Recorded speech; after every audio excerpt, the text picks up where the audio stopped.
Hey there, Wendy here with Jazzydoodledesigns, and today I thought we'd do another one in the Christmas Gnomes book. So what I have in mind is this page here, and I'm thinking of doing this background in a solid green, kind of covering up these snowflakes, doing him in more of the red tones, and then we'll see the candy cane in red and white and the little candy maybe in a different color. I'm not sure. Or I may switch this up depending on the green, and we might go with a pink and green theme.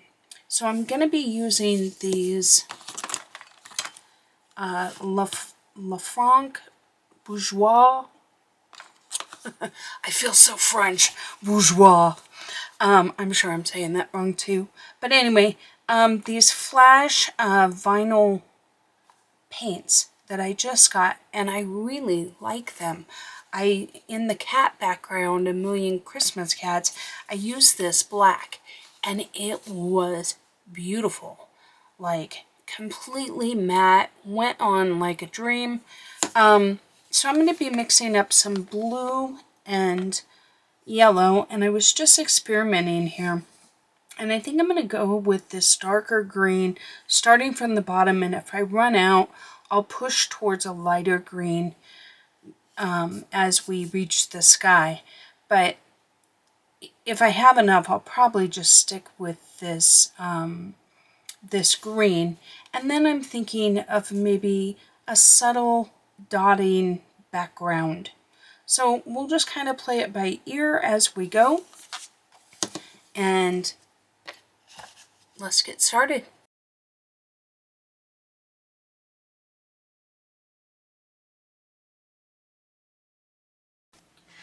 Hello everybody, welcome back to the channel. For those of you that are just popping in for the first time, welcome, we're glad to have you here. I always pop up this little talkie face when I'm chatting, and then if I put music on, you'll know, you can watch for that symbol to know where to start listening again. Because I can only talk for so long in a video, and occasionally I like to throw some music on. So what I've done here is I have mixed up some Lafranc vinyl paint, and this mixture was probably 1 part blue to 4 to 5 parts yellow. It really doesn't take a lot of blue to mix up a green. And it can really overwhelm it. So don't start out with, if you're doing this, and you could use acrylic paint, you could use gouache, you could use colored pencil for that matter, Neocolor too, ink tints, it really doesn't matter. I've just kind of fallen in love with these Lafranc paints simply because they dry so matte, and I just really like the look of it. And so that's why I'm using this. But if you are using like acrylic paint or gouache, just keep in mind, generally speaking, most paints you're going to use far less blue than you will yellow in order to achieve your result. Now, in this case, I'm using a very dark green, so it's going to take a little bit more blue than yellow. Also, when you're selecting your blue, you want to pick something like a cobalt blue or kind of a like a medium type of blue. You don't want anything that looks gray, and you don't really want anything that's more on the turquoise side if you want a deep, rich green like this. Now here I just added a touch of water from my water bottle just because my paint was starting to get a little dry and I did not want to dilute the actual paint. So I'm actually just diluting my brush as I need to. Now, these paints you can mix with water. But back to the color mixing. Um, in this case, because I wanted a dark green, I want to start out with like a cobalt blue or something like that. And when I mix it with my yellow, you want to be looking for a pure yellow the best that you can, something on the more neutral side, something that has a lot of orange in it. If you mix it with your blue, you're going to end up with more of a brown. If if if it is a yellow that has a lot of green in it, you'll end up with more of a blue-green color, like a deep cobalt turquoise, something like that. So just keep those in mind when you're mixing your colors. If this is something that you're interested in learning, how to manipulate colors to get the color that you want, whether color mixing, because it's all the same. Whether you're using watercolor, whether you're using acrylic, whether you're using your colored pencil, color theory in general, the principles at least, don't really change with the medium. Now, sometimes you have to adjust because, for example, watercolor is a very transparent medium, and so you're going to get a little bit different results than say like a gouache that is more opaque or an acrylic. But I would be happy to do maybe a little course on color theory, color mixing, and I think that when you know how to create your colors, it makes it easier for you to know how to choose your colors. When deciding what would look good and how to, I don't know, how to select a color. When I did this page, I got about 2/3 of the way done and I hadn't colored the package. And there was a part of me that was like, let's put more colors into this page. Let's make the package blue or a turquoise or another color. And while it certainly would have looked okay, it would have also, I think, kind of detracted from the overall effect of this page. I really like how it turned out because I really limited my palette. And if you guys have been around my channel at all, you know I'm someone that likes a lot of color. And most of my stuff is pretty vibrant. And while I really appreciate the muted tones in other people's pictures, somehow I just can't seem to pull it off. But I really like how this one turned out. And really, I used a combination of pink and a combination of green and then black and white. And that's really about it. There's a little pop of color with the jingle bell and his belt buckle, bringing in a little bit of yellow. And the tag, I guess, has kind of a beigeish yellow. But for the most part, I keep the palette very, very simple. So now, that doesn't mean, I don't think it means that it's boring, but I feel like it really makes your image cohesive. And like I said, I was torn. I was like, oh, we can make the cookies a different color, or the lollipop, or the package. In the end, I chose to essentially make the package the same as the leaves and the bow. And I'm really glad I did. I feel like by keeping my palette just simply pink, green, and essentially yellow, I guess, and then the neutrals, I think it really worked. And I talked at the beginning about possibly bringing in maybe kind of like a bokeh background. I decided I didn't like that. I really liked the simplicity of just the plain green background I felt like it really highlighted my image instead of detracting from it and drawing your eye away from the cute little gnome. Now here I basically am using the La Franc black just to fill in this little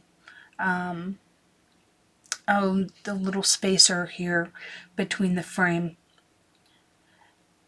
The green is so dark you really don't notice much of a difference.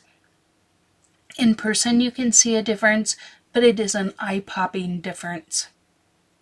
So do with it what you want. You could have extended the green all the way out if you wanted. Also, you could have used something else like a Posca pen, but this paint has a very unique texture.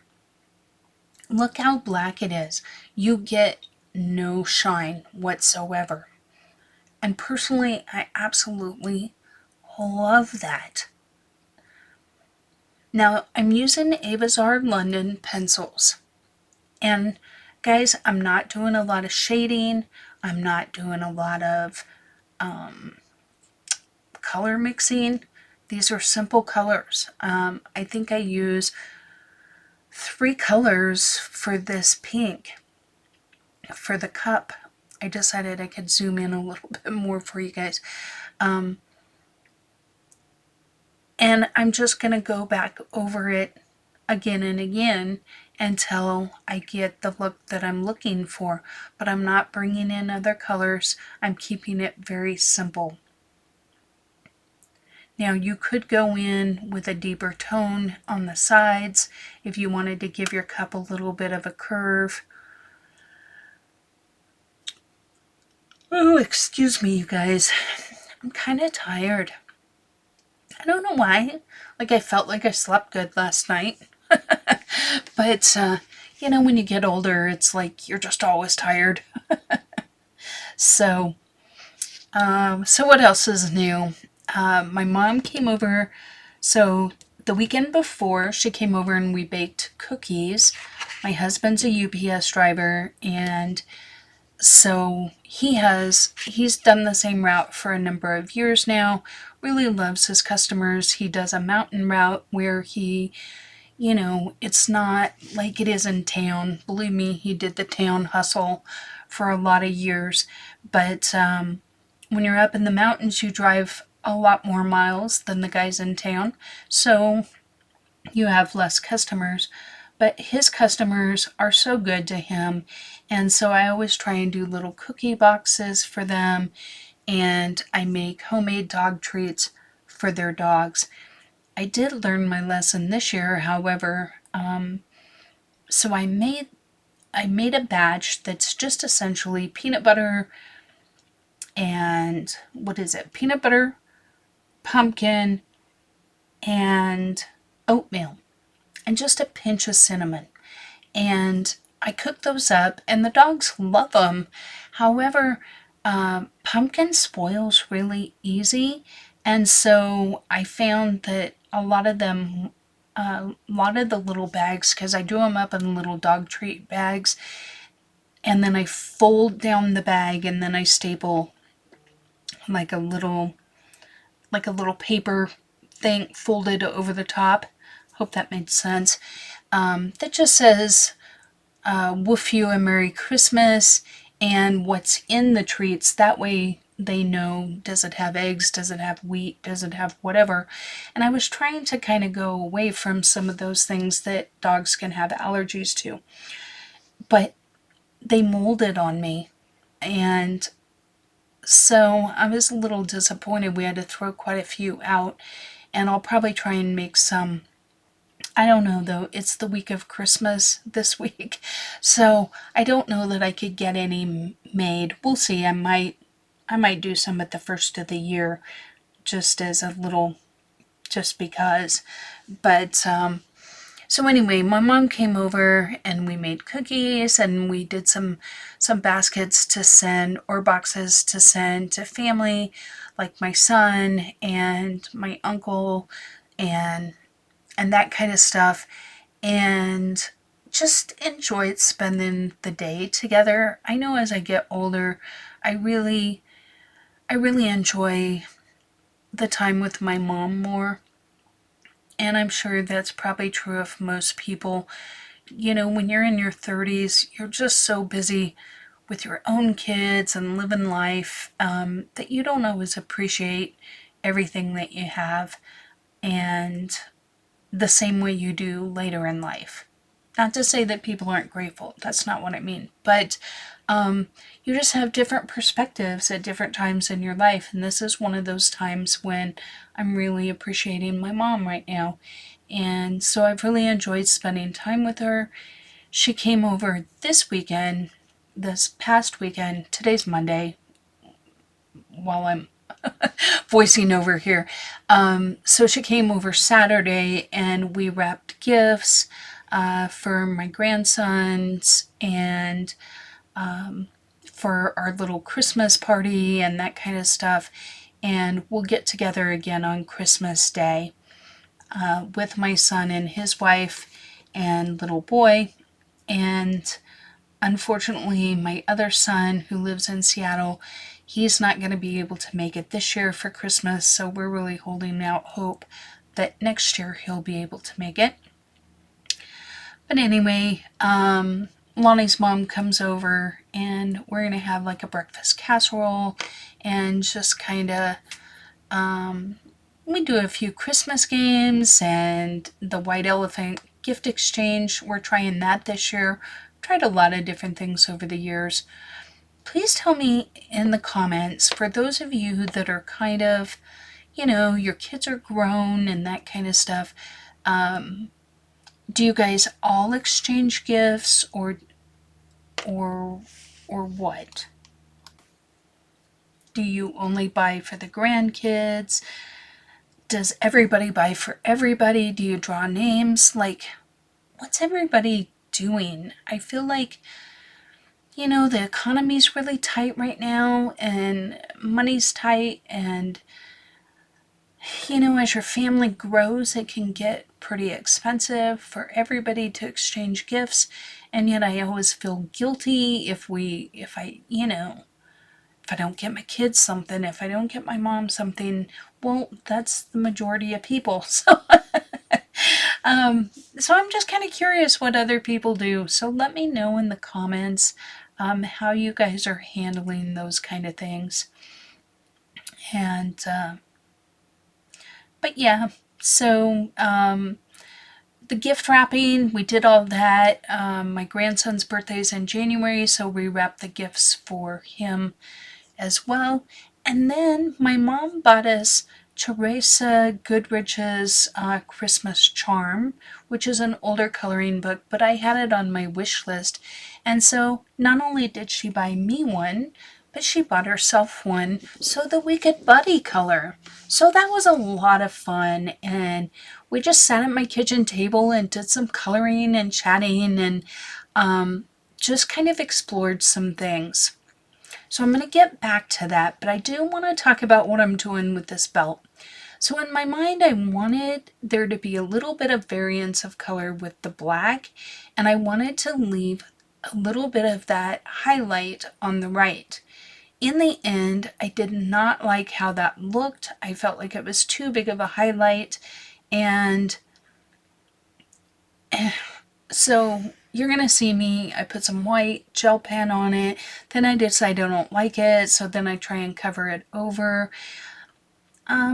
So if you're doing this, I would probably either color it lightly like I did the highlight on the left, or go ahead and color it all black and just leave that little highlight on the very edge of the belt. That's my personal opinion. I do like the little corner by the candy cane where I left it just a little bit lighter. You'll see I'm going to go over all the black with a blender stick and it'll kind of all come together. It's not perfect, but I do like that there is a hair of variance there. But do with it what you want, but I wanted to point it out to you.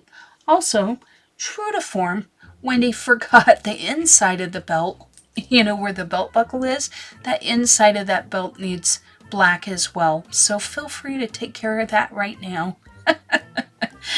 Unless you want to just follow along with me, because you know, a picture wouldn't be complete from Wendy unless there was a little uncolored arm, appendage, or something that we gotta go back and find our pencils and do again.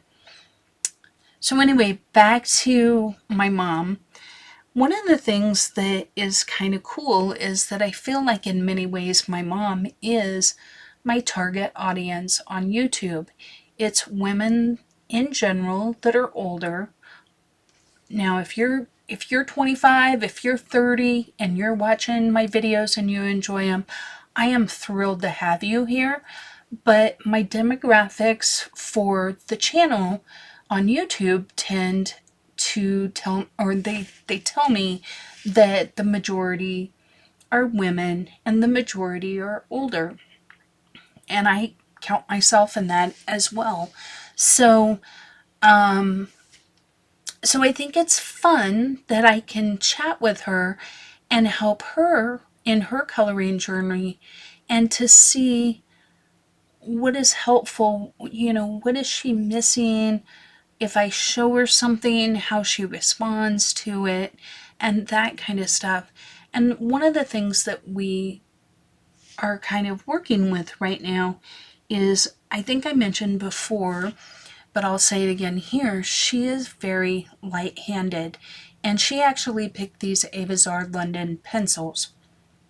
Now, this weekend I was having her work with my polychromos just simply because I had a lot of these strewn out all over my desk and I hadn't written down which ones I was working with, and I really didn't want to have to do that before I brought them out to her. So I just gave her my polychromos to work with, and she really likes vibrant color, and she really hates when you see kind of the white of the paper popping through. And so I brought out my Tombos for her, and she seemed to really enjoy working with the marker and then following it up with the pencil, just simply because she could get the vibrancy that she was looking for without doing 5, 6 layers. And my mom's eyesight isn't as great as it used to be.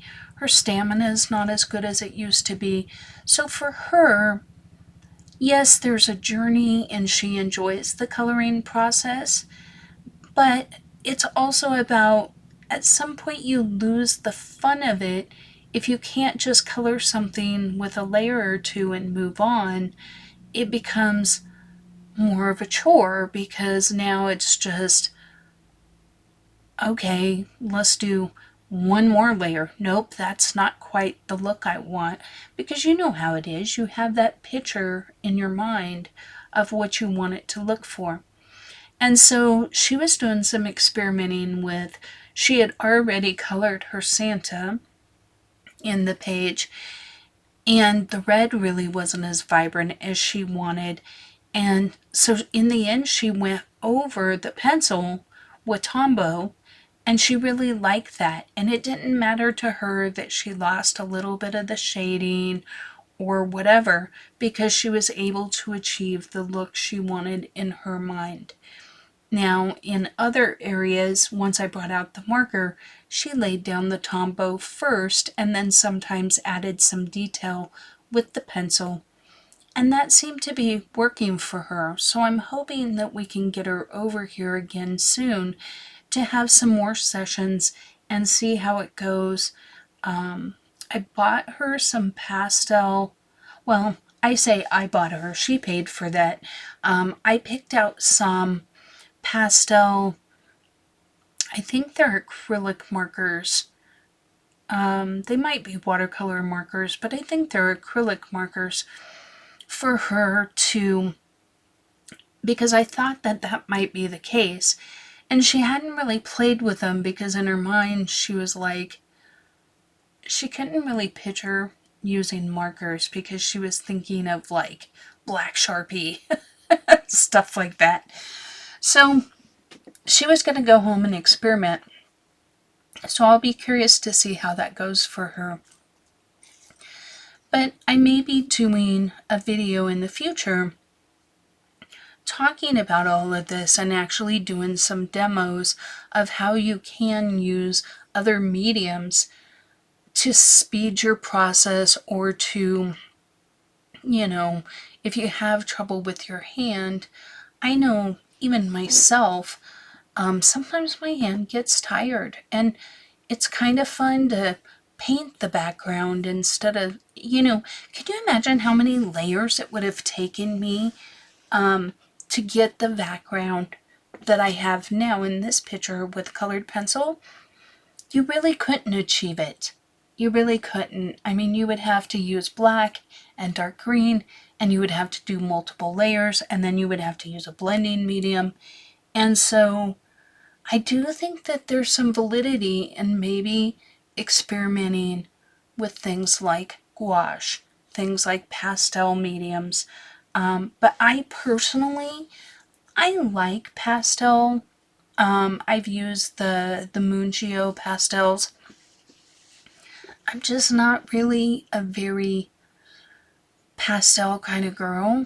I tend to like the brighter colors, and that can be a little difficult in the Mungio pastels.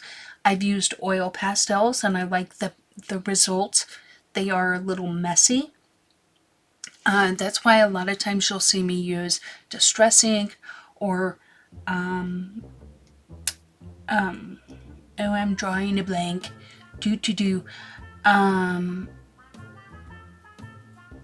Neocolor 2s, and even ink tints, just because it can really speed up the process.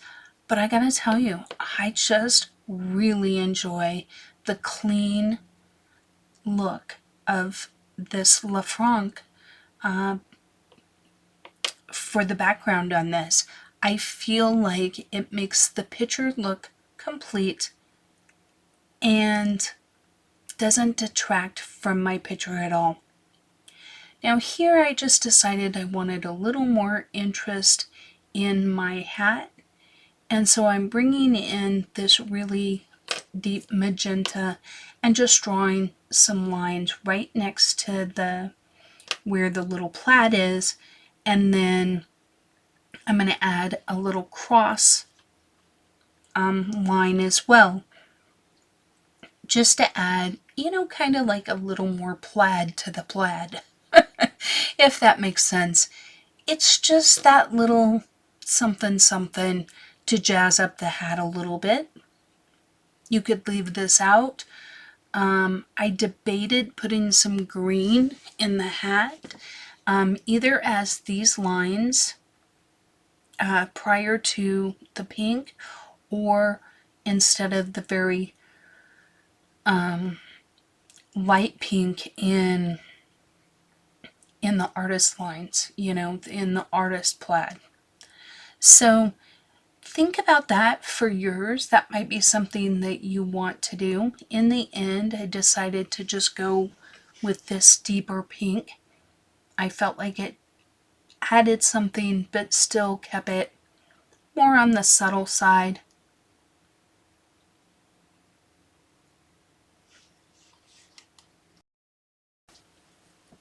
So let me know in the comments if you would be interested in something like that.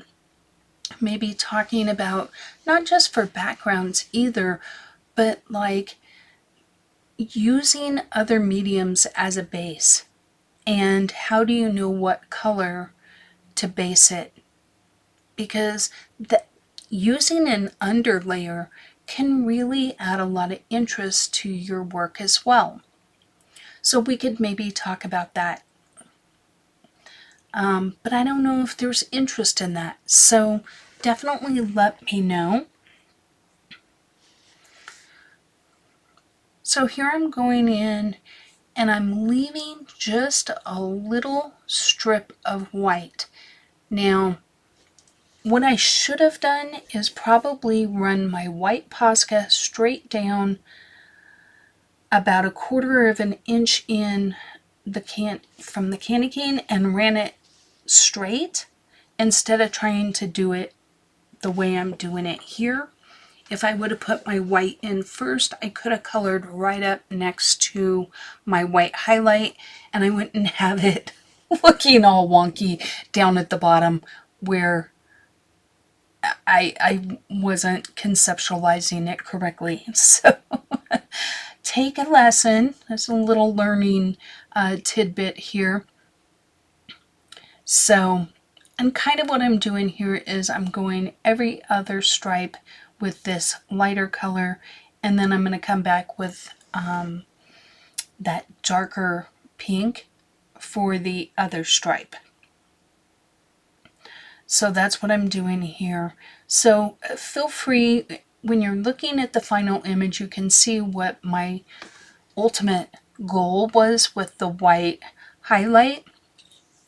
It's just something that if you do it, it makes it look shiny. And I wanted it to look shiny. But your highlight should be consistent. And by doing it this way, I really kind of messed it up. You know, I'm not mad at myself. It was learning. Now I know. Hey, Wendy, do it differently next time. That didn't work very well. But this is one of those things where sometimes you have a vision in your head and you act on it. And once you've done it, you realize there might be a better way to do it. So, so try not to be hard on yourself, because that is a big part of our coloring journey. If you never do things differently, you will never improve. You will never come up with that fabulous concept of what you envision in your head. So you gotta push past the boundaries, right? And you gotta push past the, well, what if I mess it up? Well, what if you mess it up? I mean, you can buy another book, you can start a new page, you can challenge yourself to fix up the mess up. And guys, I have literally done that where I like so much of the page and then I mess something up that I just refuse to give up on it. And in the end, I end up with something I actually like more. So, but I'm not taking away from the fact that it is scary. I think that's human nature, you know. We want them all to be perfect, and we want everyone to look at our stuff and go, oh my God, that's awesome, that's beautiful, you know, whatever. Believe it or not, I care very much about what you guys think when I put stuff up, and I'm like, well, are they gonna like this pink? Like, who does pink Santa? Or, you know, should I have used a different green? Or, you know, I look at the jingle ball and I go, well, that doesn't exactly look realistic. But you know, each jingle ball that I do is probably going to improve. And I feel like these are very cute images. And I don't know. It's like my dog is cute. She can pull off a bad haircut.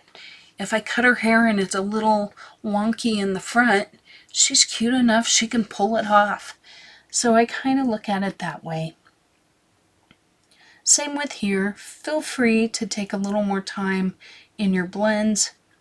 As always, all of my my color alongs are at 2 times speed. So if you go into your little settings, which is the gear icon, and you click on that, there's a thing called playback speed. You can play back any portion or all of this video at 2 times speed or if you want it in real time, you can do it at half speed, and that is an option. And I feel like it's a nice compromise between, I don't have to upload 3-hour videos. I can upload an hour and a half video. I only have to talk for an hour and a half. You get to see the entire process, and if you want it in real time, you can actually have it in real time. So that's something that I try to do for you guys. And then, the people that just want to kind of listen along and then color, maybe you're coloring something totally different, that works for them too. So I feel like this is kind of a good way to do it.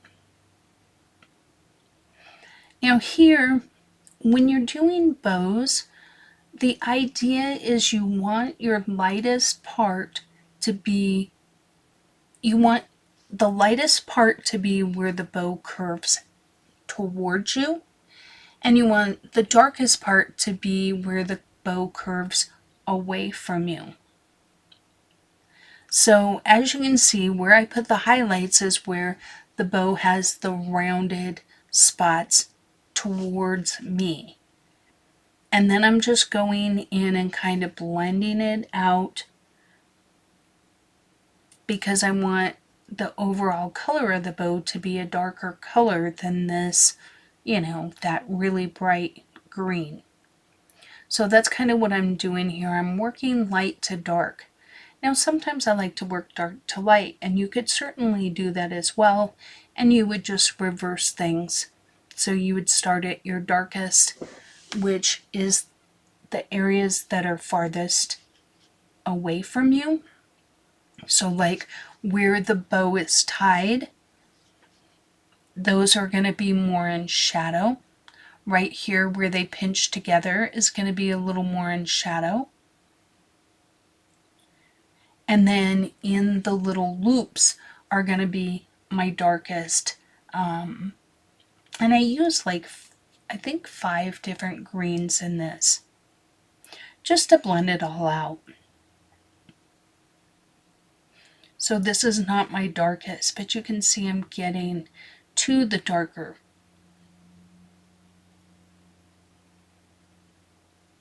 But I'm working my way into those shadows. Now once again, the little piece that kind of folds on the left hand side of the bow, I think I forget it. So I have to come back later because, that's what I do. And I missed a little stripe on the candy cane right there, so I'm going to have to come back and get that as well. Oh, adventures at Jazzydoodles. Oh, it looks like I caught that one, so that's good. But here I'm going in with that deepest green, and I'm just I'm not going all the way to the very edge, but I am getting into these little nooks right here and kind of blending them out into those darker areas, and then going over, that little, where the bow circles over, and then here on the edges as well. And then I'm just going to repeat the process, kind of working my way back and forth, not necessarily once again going light to dark. I kind of went light to dark and then dark back to light. I find that can be a good way for me to work. That way I get my highlights down where I want them, and then I work around them from that. But you can do this however it best works for you.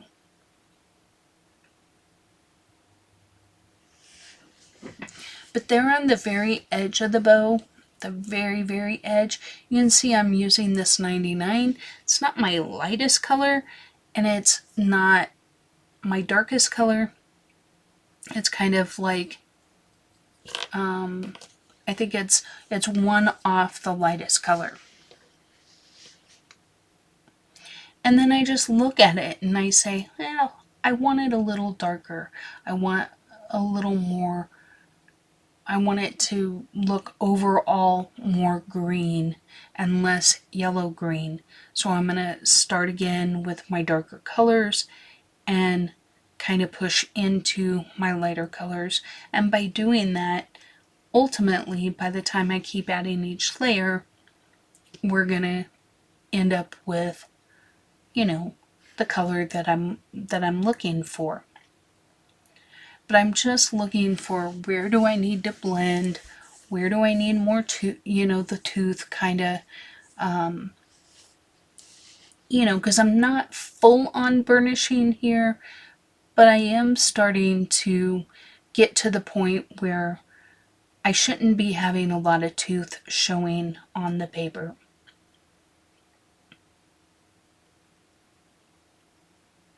Hope that made sense. And you can make this highlight as big or as small as you like. So you can see I'm kind of going over it a little bit here just to tone it down a touch. And then I'm going to use these same colors and I'm going to do these leaves. Now ivy generally is a little bit lighter on the edges and on the veins. Now it's kind of hard to depict when an artist obviously put the lines in, because if they didn't put the lines in, then how would you know there's veins there? But by putting the lines in, it's hard to keep them super light. Now you could use like a Posca pen in kind of that lime green color. But to me, I'm going to go through and add these to each one. So you can see that I'm going in and I'm adding my light veins, and then I'm adding in some of my darker colors. Now you can omit this color and just go in with your deeper greens if you want a darker holly. If you want this brighter holly, then it's just simply a mixture of all three of the greens.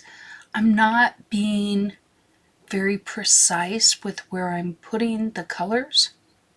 I'm just kind of going in and, I don't know, just laying it. I mean, leaves are all different, right? So we don't have to be exact in how we lay down the colors, because it will allow for some variance. And I personally find that to work fine for me with leaves. But be as precise as you would like. If you want to go in and do a full, 3-color blend, and I just realized that there's a little piece here that probably should be the hat, so I'm just kind of adding those in. And now back to the leaves. Like I said, I mean, it's what you want them to be here. This is just how I'm doing them. Now those two little white spots, I am going to go in later with the dark green and just add it at the end, and I don't think it really stands out too much that I missed it. If I were to try and go in with the LeBlanc, it would be pretty hard for me to exact match the green, so I might as well just exact, eyeball it with a pencil. Because I don't think I could get really any better result. So now here I'm taking my lightest color and kind of blending everything out, smoothing out where, there was a little missing there at the edge. And I just, once again, feel like this adds a little bit of variance.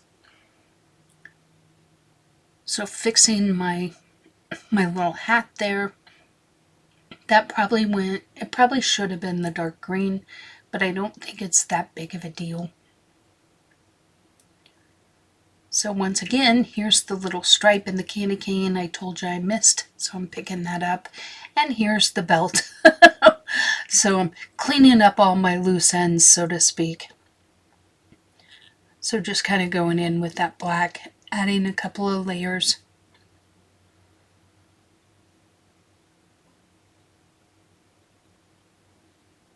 For those of you that were really diligent, you will probably be bored at this moment. But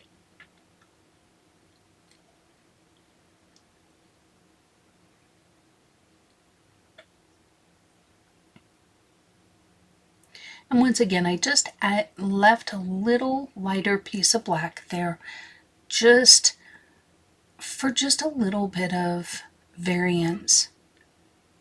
Here I'm kind of making that shiny highlight a little smaller.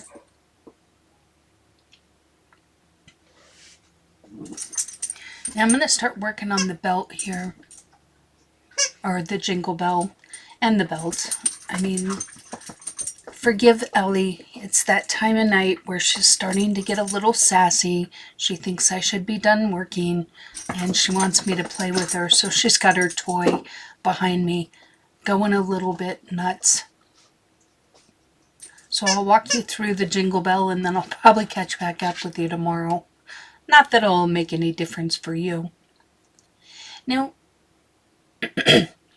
here, if I was using a different brand like Prismacolor, I would have preferred a little grayer brown, or a little like what I use later. I use that olive green.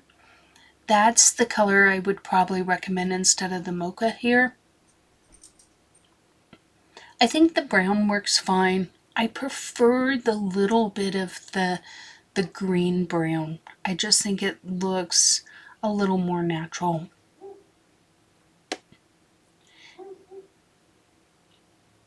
And then I just want, to smooth all that out a little bit and add in a little bit of the darker yellow here. Now, the key to any of these things, really pulling it off, is you want it to look shiny. And so you want almost like, you don't want everything super blendy. You want a little crisper edges between colors. I still struggle with that a lot. And I do feel like when I put the white highlights, it does look better, but it is something that I kind of struggle with. Okay, so I just picked a neutral color here, kind of a paper color, and I wanted to give it an edge, and I decided to once again go with a neutral. So I went with some browns because I am going to introduce a little bit of brown in my cookies and in the Lollipop stick. So that's why I chose brown. And then I just kind of smooth it out using, the clotted cream there, the same one that I used on the actual ticket. So once again, just picking kind of a neutral color, going in for the little cord.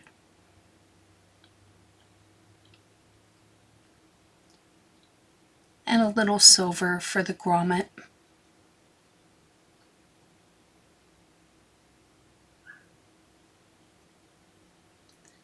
And then I'm just picking a lighter brown and a darker brown. Once again, nothing fancy here, just a simple layer of the two colors to create the stick.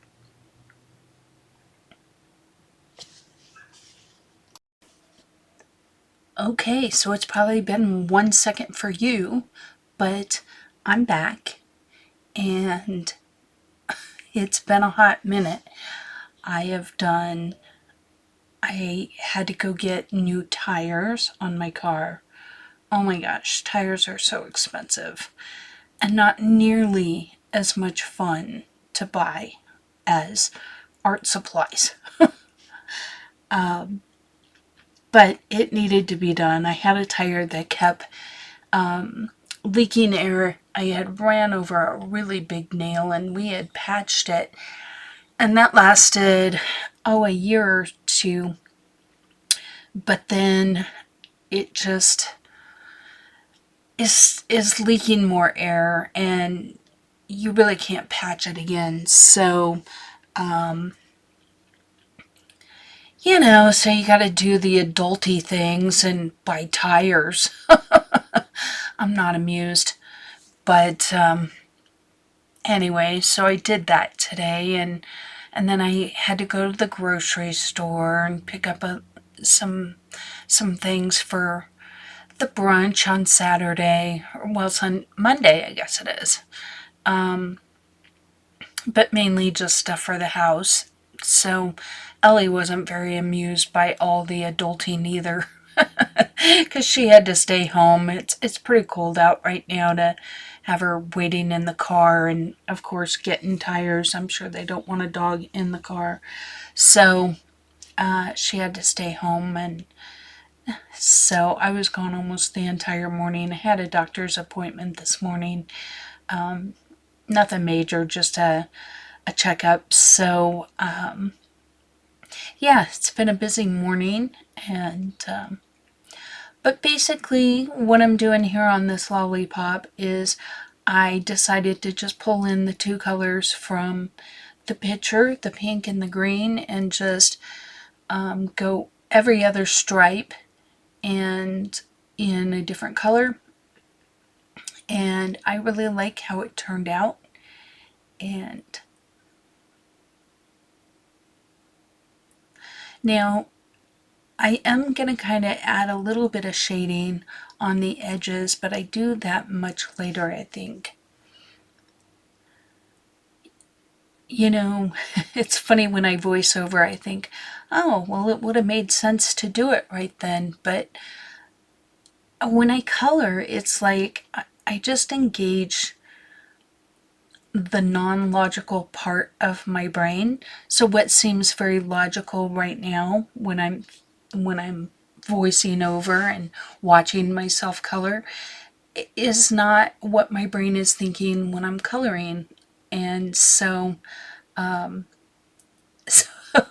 so I grabbed the wrong pencil there. Luckily it was a pencil I'm going to use anyway, just not the main color. Have you ever done that? You think you have the color you want in your hand, and then you color and you're like, that's not right. I hope I'm not the only one that does those kind of things. I might be, though. I'm pretty good at that kind of stuff. But basically, this particular set of pencils doesn't have a whole lot of what I would call skin tones. There's a few, but I don't know.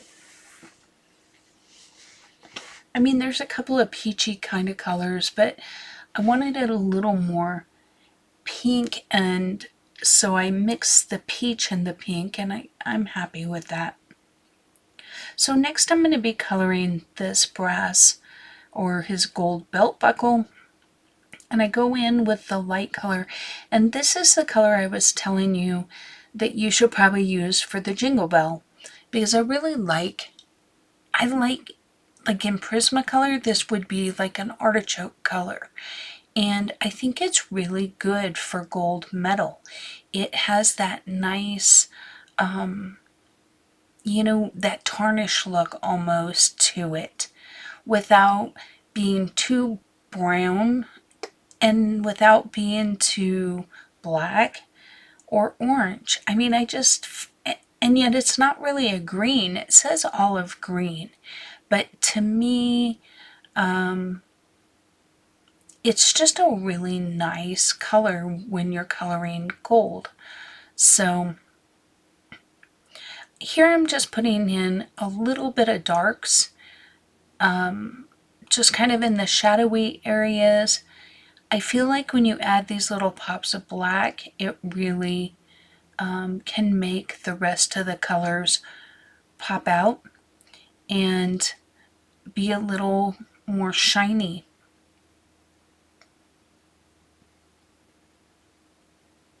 So just kind of shading in the edges there.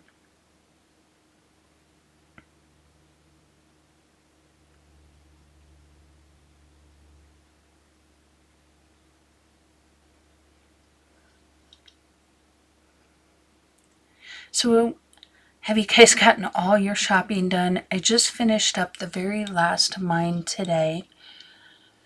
So whew, I'm happy about that. I've got a couple of things that I need to wrap, but we did the majority of that this weekend. I think I talked about that yesterday. But here with these cookies, I don't know if this is supposed to be a cookie with icing. I kind of thought maybe that back one was more almost like, I treated it almost like a little pie, like a little mini pie. But basically I'm going in with this clotted cream. If you had an ivory color, I think that would work as well. I'm just I want a little more light with this caramel color. And here I'm making like these, like almost like scribbly lines, because I don't want this to be a solid color of caramel. Do you say caramel or do you say caramel? I think I always say caramel, but I've heard a lot of people say caramel. Anyway, I digress.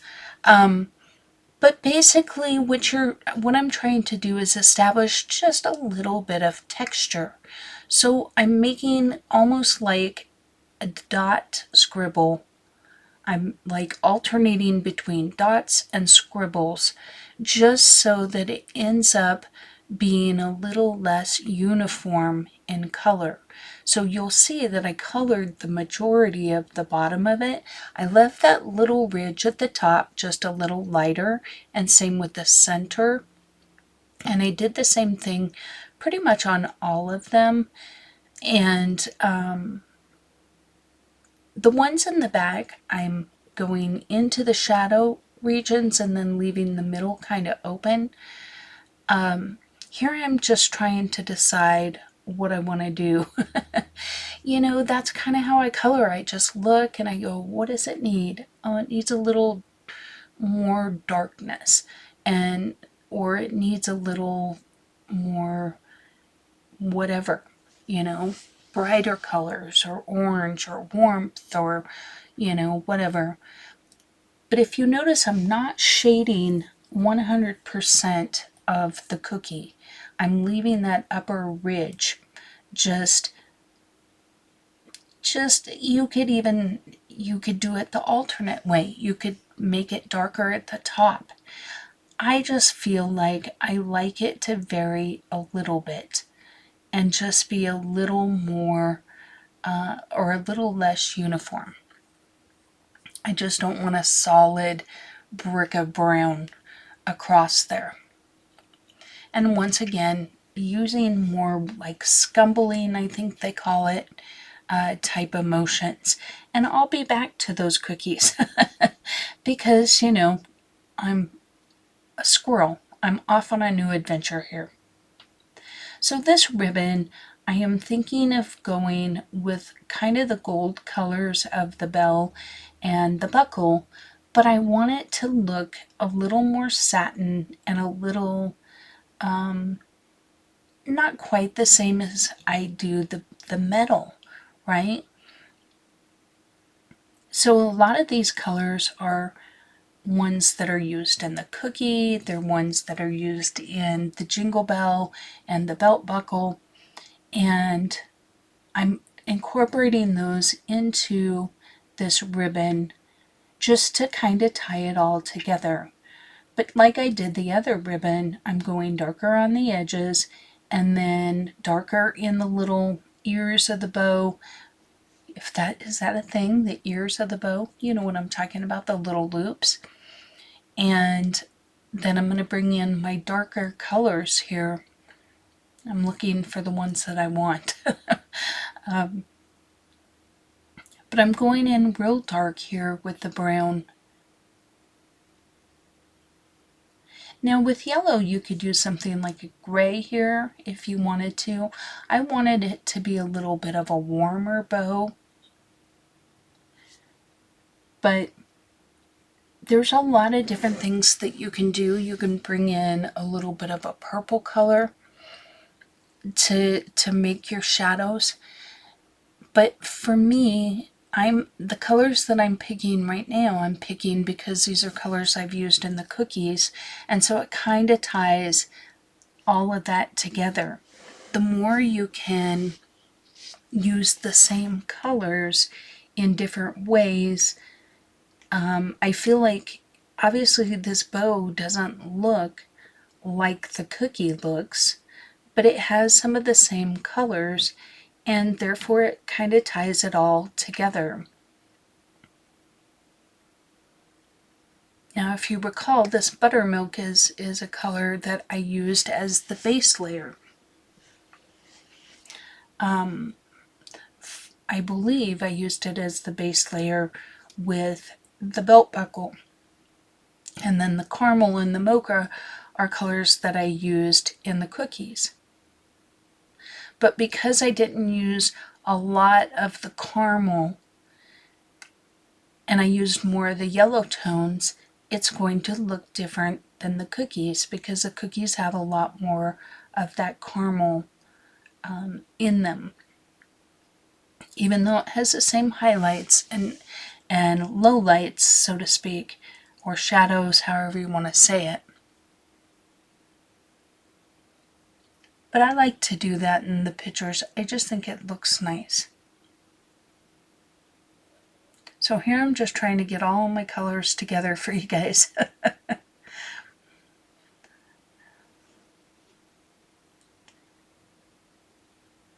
Now, normally these little berries are more red, but I really didn't want to introduce a red to this picture.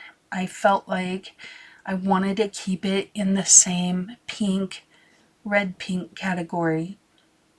The violet or magentas or whatever, however you want to think of these, but these pinker tones.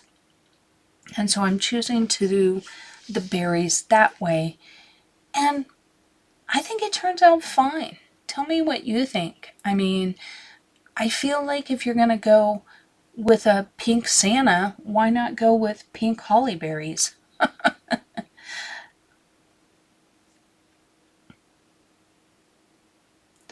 Once again, you just want to have some variants of colors in your berries, and then I will definitely be adding some white at the end with like a Posca pen or a gel pen to add those little pops of color or highlights, so to speak, on them when I'm done. I was really wanting darker tones, and I ended up going over everything, and I probably shouldn't have. I probably should have left a little bit lighter, but yeah, you know, hindsight's always 20/20.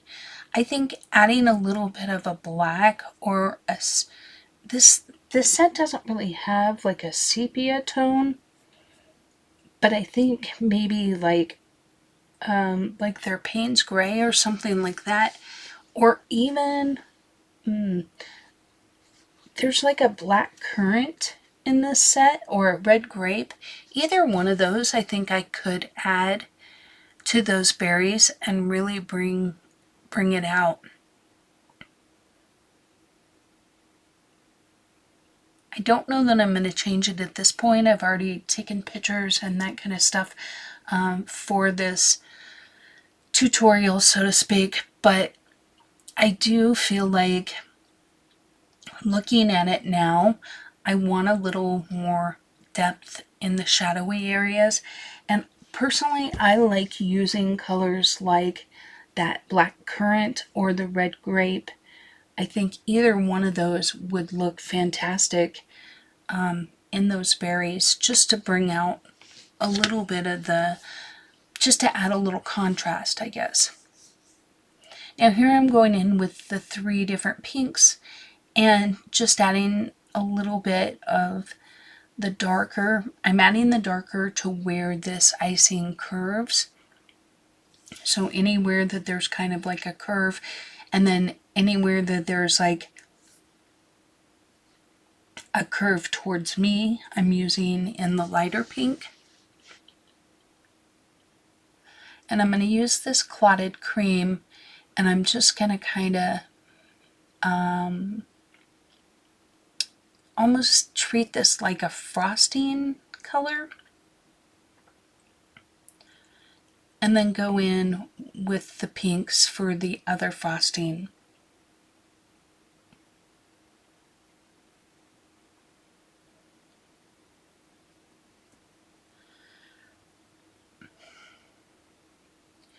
And everywhere that the artist has put those little dash lines, I went ahead and put a little bit of that darker pink,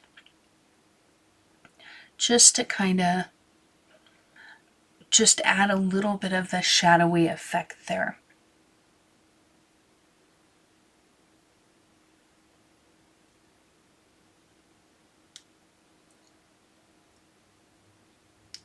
And I'm pretty much doing the same thing on this one. Little bit of the darker at the base of those little dots, and then the darker in the curves. And then smoothing it and blending it all out with the lightest pink.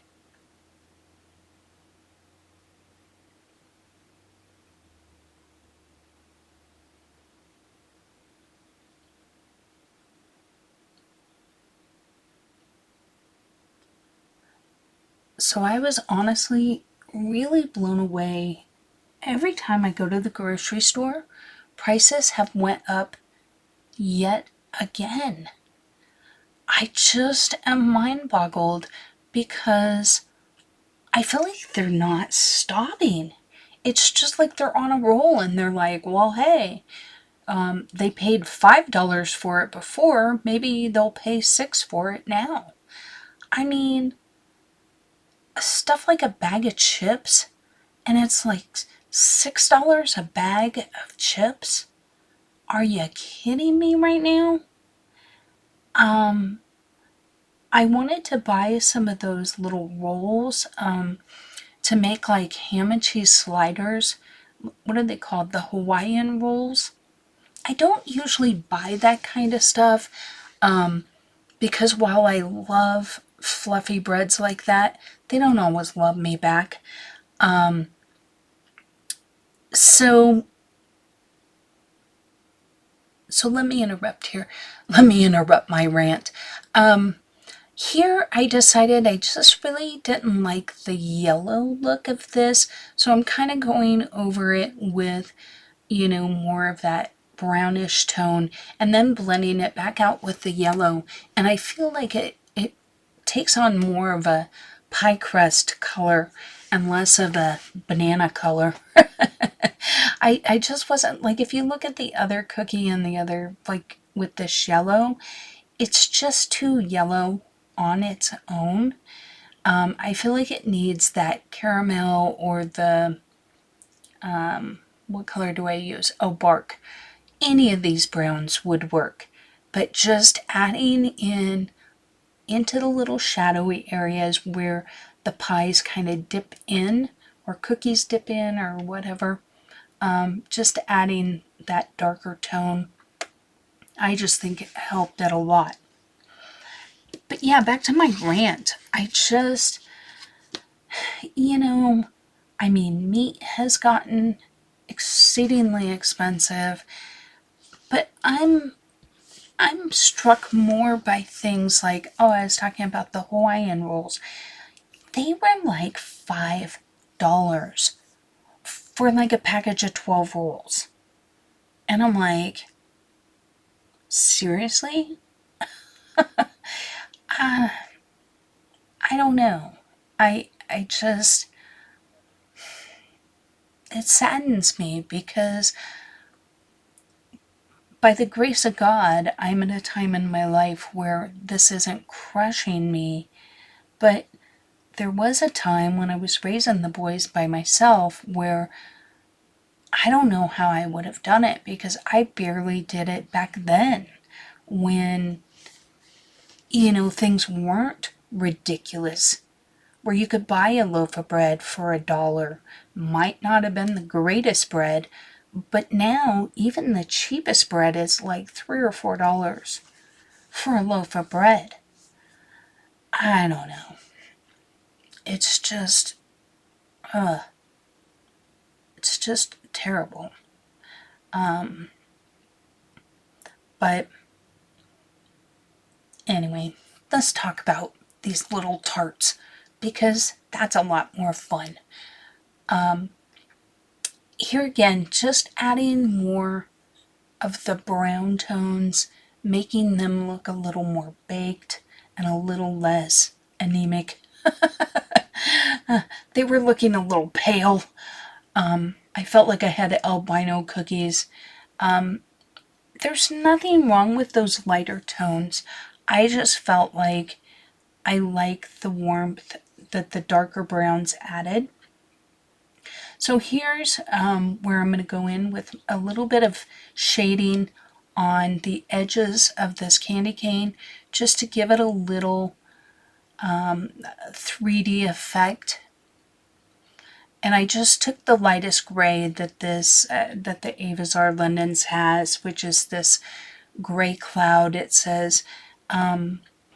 And then I'm going to blend it out with the white. But you can see it just adds a little bit of a curve, I think, to our candy cane. So here I'm blending it out with white. I don't have a card that says white, so sorry about that. But this is just the Evazar London white. I just don't want any dramatic lines. You could even go in on the very edges with a little bit darker gray if you wanted to. Here I'm just using the same gray and deepening it up.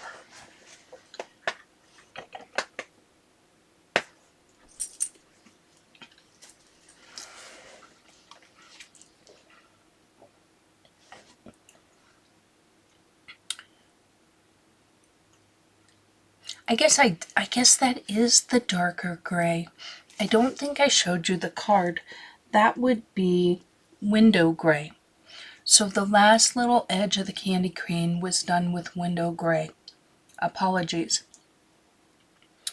Now here I'm back to the lightest gray and I'm doing the exact same thing on our little lollipop. Now you could skip this step if you don't want to, but I think it really does add a little dimension and just make it look a little more curved. Now personally, I absolutely love the Prisma grays. I feel like they're perfect for this kind of stuff. But when I work and I'm doing color alongs for you guys, I only want to use one set of pencils because I don't want you to be like, oh, awesome, I have Evazar London's, I'll do this color along, and then halfway through I'm using other pencils and maybe you don't have those pencils.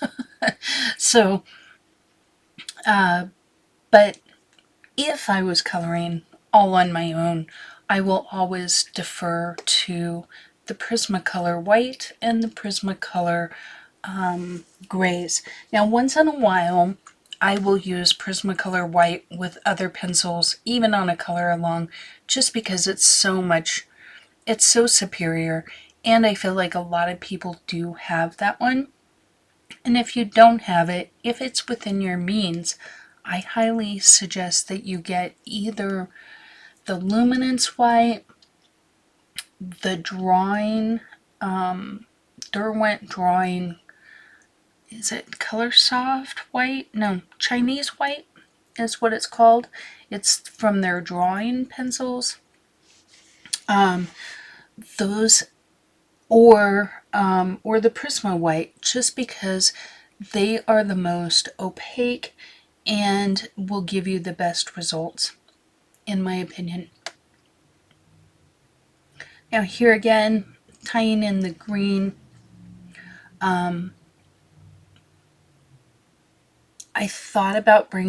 very much thought about bringing in another color. When I first started this, first started coloring this image, I left the package for near the end because I really wasn't sure what color I wanted to do it. And then once I got all the rest of the elements on the page, it became very obvious to me, at least, that it should be done in green. I feel like it adds a nice triangle of green there. Yes, there's some up in the Lollipop, but for the most part, you got these big pops of green color. And it's a nice little triangle that draws your eye to the focal image, which is the little gnome's face. So I really like that. And here I decided I just wanted it a little darker green. So now what I'm doing here is I'm going in with this Windows Gray, which is still a pretty light gray, but I'm just flicking my pencil down to add some gray to his beard. I don't want to do the entire thing. The artist has definitely given us some lines, so I'm trying to go with those lines as well with this color. And then in between these colors, I will flick a little bit here and there, but I'll go back in with the lighter gray to kind of get in between all these lines. We just want to add a little bit. And then I decided I wanted the cuffs of his little jacket to be white, and so in order to depict that and to make it just not look uncolored, I'm going in with my grays into where the little creases are to add a little bit of a shadow effect and help it achieve that white look without just simply leaving it blank or, you know, doing something different. Now, you can often do this with blue colors as well, but in this case, I didn't want to introduce another blue color. I could have went in with like a darker green or a darker or the darker purple pink color, and I could have added the shadows in with that and then colored it white like I'm doing right now. This is the white pencil that I'm using. And I think that while it wouldn't have read white like it does now, I still think that that would have looked nice. So those are also options. But basically I'm just kind of blending everything out and just kind of adding some more flicks with this lighter toned pencil. Like I said, just kind of randomly in the areas where the artist has shown us the shadows with her strokes, I'm adding mine. And then pulling them in ever so lightly into the actual white part, just simply so that we don't have a big patch of uncolored, paper there.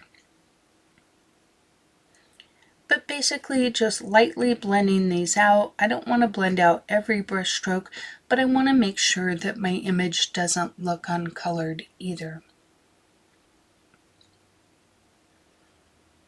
Okay, we're nearing the end of the actual coloring. this was another thing. I wasn't 100% sure how I wanted to color it. Did I want to give him green gloves? Did I want to do pink gloves? Did I want to do... In the end, I thought, no, let's make them black. And then once again, I've created a little triangle of color. I like adding things, whether it be on a card or in a coloring page, in odd numbers. 3 is a good one, and it's usually in groups of 3 to 5, or 3 or 5. So if I was to put sequins on a card, for example, I would add 3 or I would add 5. Hardly ever do 4. It just, the human eye is kind of drawn to odd numbers, and or they find that appealing. But basically, I'm going in with this black, and I'm giving it a nice layer to put some color on, and then I'm going in and adding the darker black, but not the entire glove, because I don't want to lose any of the dimension of the glove. I want to still be able to see that he has a thumb, and I want to be able to see that it's what they are, and that it's not just, like blobs of color. And so that's where I'm adding a little bit of the dark. And I think that you'll see how this works better once I have used the blending stick. I like the Caran d'Ache brightener. I think that that's my favorite as far as blender pencils. Now here, this was an area that should have been done probably in paint, but at this point I probably couldn't match the paint, so I'm just using pencil. And even now, like if you look up and you really look, you can see where I applied it, but it doesn't jump out at you. And that's what I think people worry about with their pictures too much.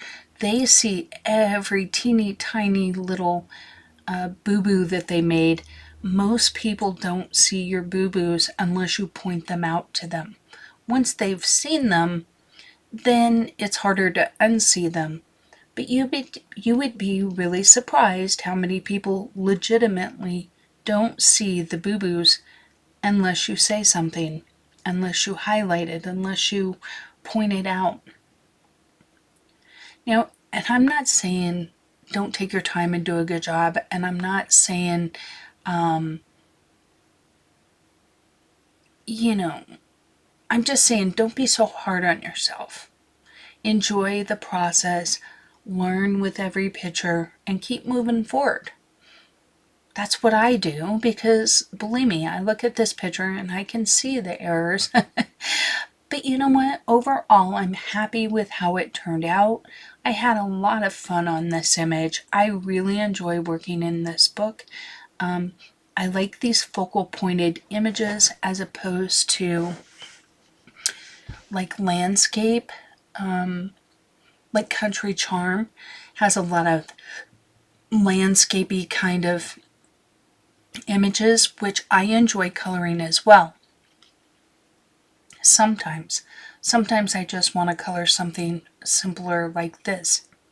Now here I'm just touching up randomly, not the entire thing, just where I see maybe some tooth of the paper showing, some white, or maybe I see, little tiny white spots, or just want to even out color here and there.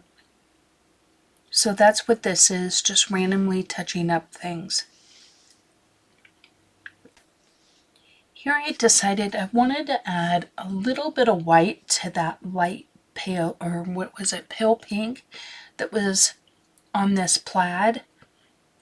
I just decided I wanted to lighten it up ever so lightly. Plus this white kind of smooths it out just a little bit.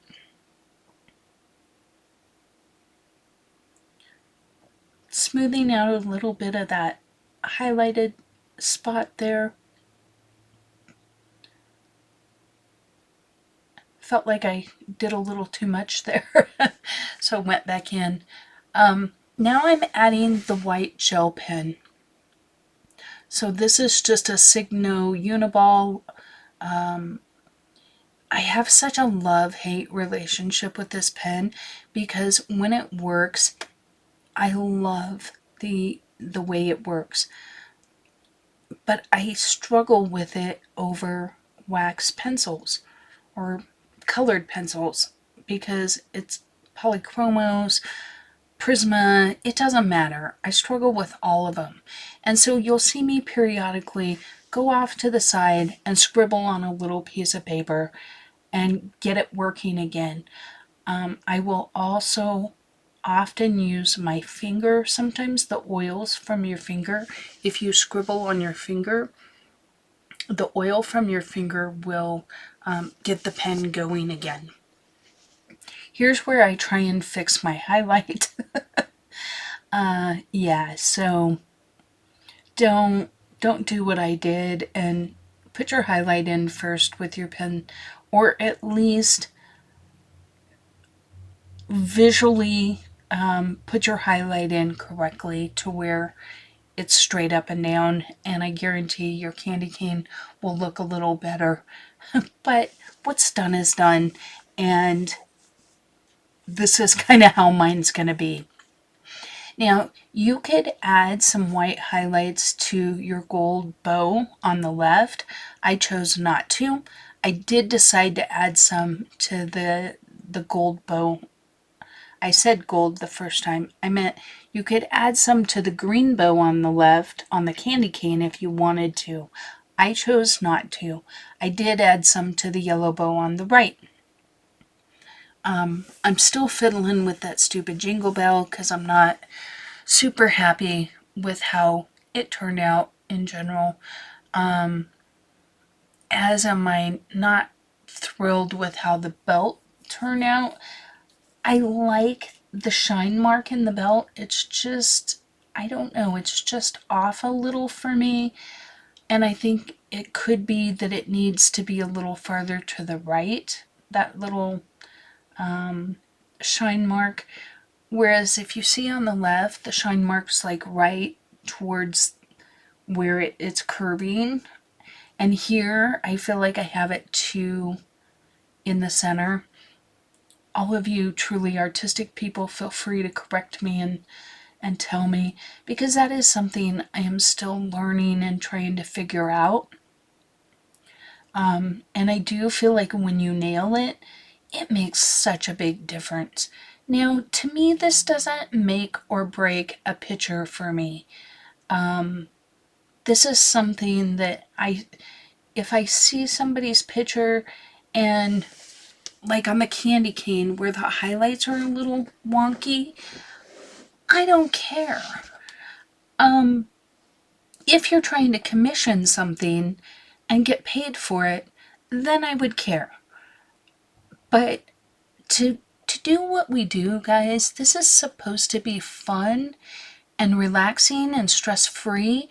And while part of the fun for me is learning new things and achieving the results I see in my mind's eye, that is part of it.